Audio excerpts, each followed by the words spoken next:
Stop trying to be more disciplined. That advice is making it worse. Every productivity guru, every morning routine video, every self-help book gives you the same answer.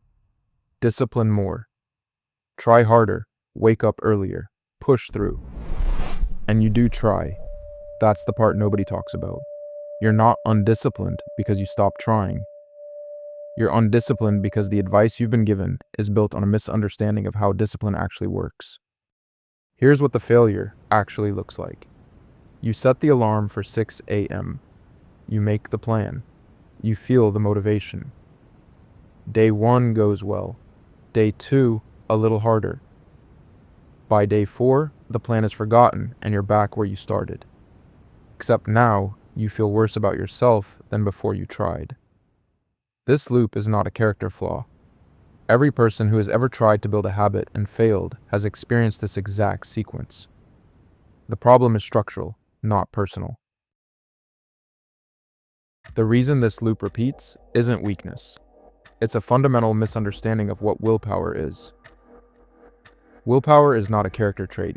It is a finite biological resource, a limited daily allocation of prefrontal cortex fuel. Every act of self-control, every resisted impulse, every decision you make draws from the same reserve. And when that reserve runs low, which it does by mid-morning for most people, discipline collapses. Not because you gave up, because the fuel ran out.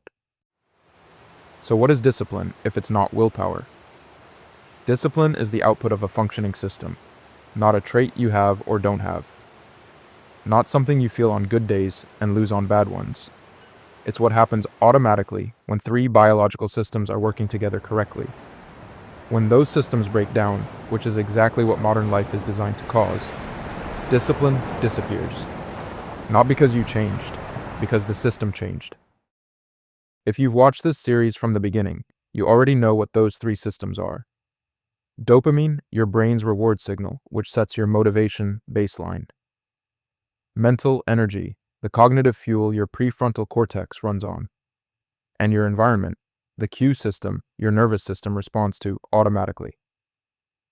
Each one was broken down in a previous video. Now we put them together. Because the reason discipline fails isn't any single one of them. It's what happens when all 3 go wrong at once.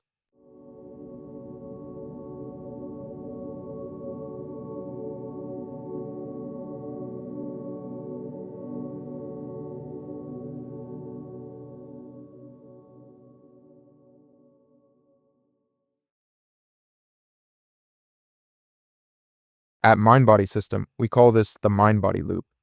It's the feedback cycle between your brain's reward signals, your body's energy state, and your environment's behavioral cues.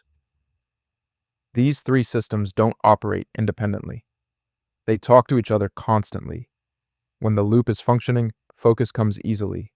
Starting tasks feels natural, and discipline stops feeling like a fight.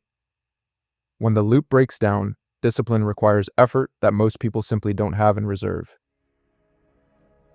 Here's how the first system breaks it. When your dopamine baseline is elevated from chronic overstimulation, notifications, feeds, rapid content, your brain raises its reward threshold. Ordinary tasks stop feeling worth starting. The gap between what your brain expects as a reward and what deep work delivers becomes too wide to cross. Every time you reach for your phone instead of starting the task, you're not being lazy. You're responding to a biological signal that has been deliberately miscalibrated. The second system breaks it differently. When your mental energy reserve is depleted through poor sleep, chronic stress, decision overload, or emotional regulation costs, your prefrontal cortex loses the fuel it needs to initiate and sustain goal-directed behavior. Starting a task requires an activation cost. When the reserve is low, that cost is too high.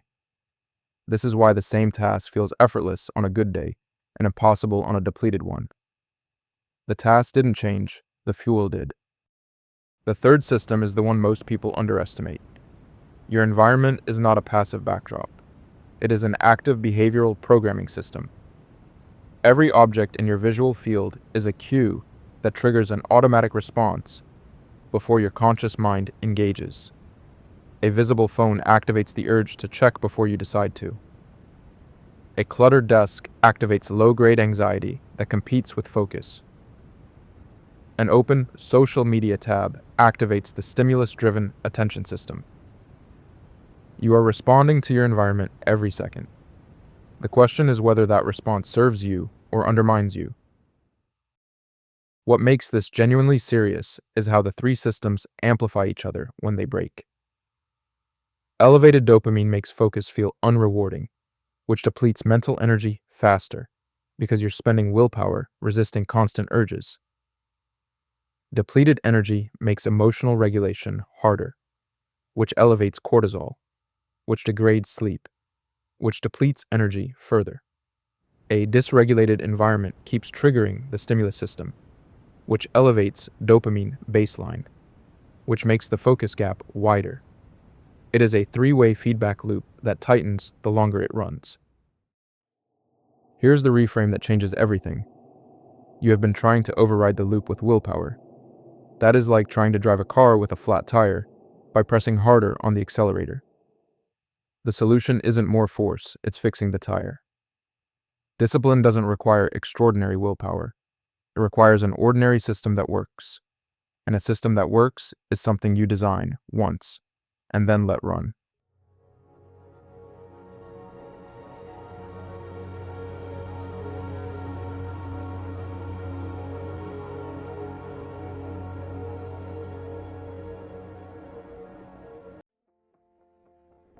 Designing the loop means intervening at each of the three system points, not fixing everything at once, not overhauling your life, but making targeted changes that shift each system toward its functional state.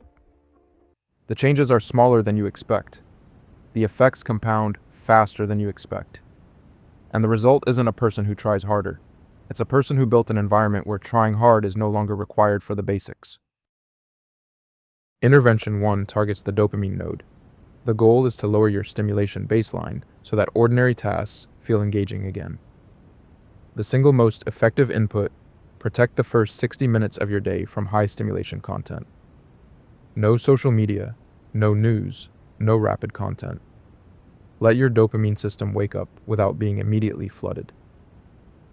3 to 5 days of this creates a measurable shift in what feels rewarding. 2 to 3 weeks creates a lasting one.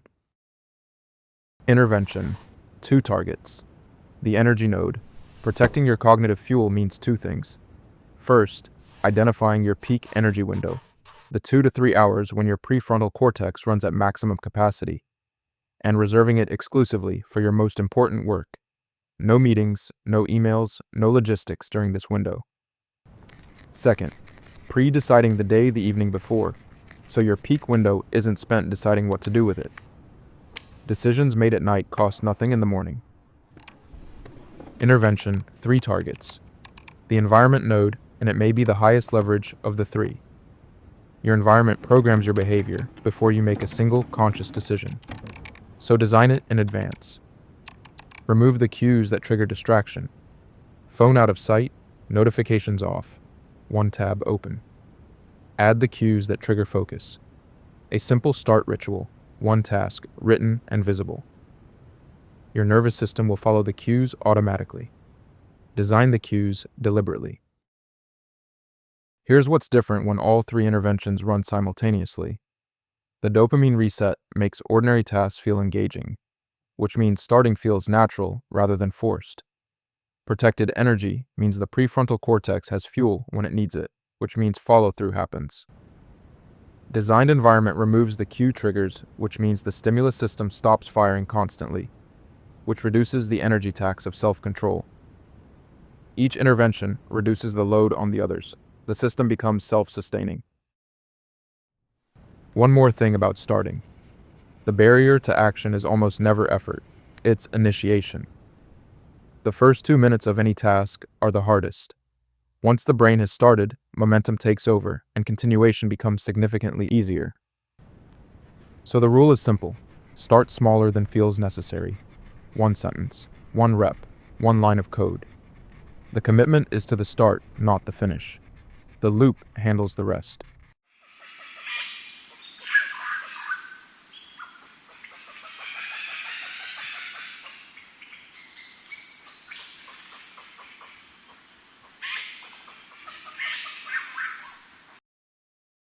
When you run the loop consistently, not perfectly, but consistently, something fundamental shifts. The neural pathways supporting focused behavior strengthen. The dopamine system recalibrates toward a lower, more sustainable baseline. The energy reserve restores more fully each night because the sympathetic nervous system is no longer chronically activated. And the environment becomes a system that supports you automatically, because you built it that way. The loop improves itself. Here's what nobody tells you about discipline. When you build it through system design rather than willpower, something unexpected happens. You stop experiencing it as discipline at all. The behaviors stop requiring conscious effort. They become simply what you do, part of how you operate. This is the identity shift. You don't become a more disciplined person by forcing behavior. You become a different person by designing systems that make the behavior normal. The loop runs, the identity follows. Everything in this series has been building toward one understanding. Video 1 showed you how your dopamine system was hijacked. Video 2 showed you how your attention span degraded and how to rebuild it. Video 3 showed you how your energy system depletes and how to restore it. This video completed the picture. Discipline is not the starting point. It's the output. Fix the loop. Discipline takes care of itself. That is the mind-body system. This is the end of the Fix Your Focus System series, but it's not the end of the channel. Every series on mind-body system applies this same framework to a new biological system: sleep, stress, movement, nutrition, habit architecture. Each one adds another layer to the same foundation. If you want to understand your own biology at a level most people never reach, subscribe. The next series starts soon. Real discipline was never about forcing yourself. It was never about trying harder or being tougher. It's about understanding the three systems that create it and building a loop your nervous system can actually follow. The dopamine, the energy, the environment regulate the loop. The discipline designs itself.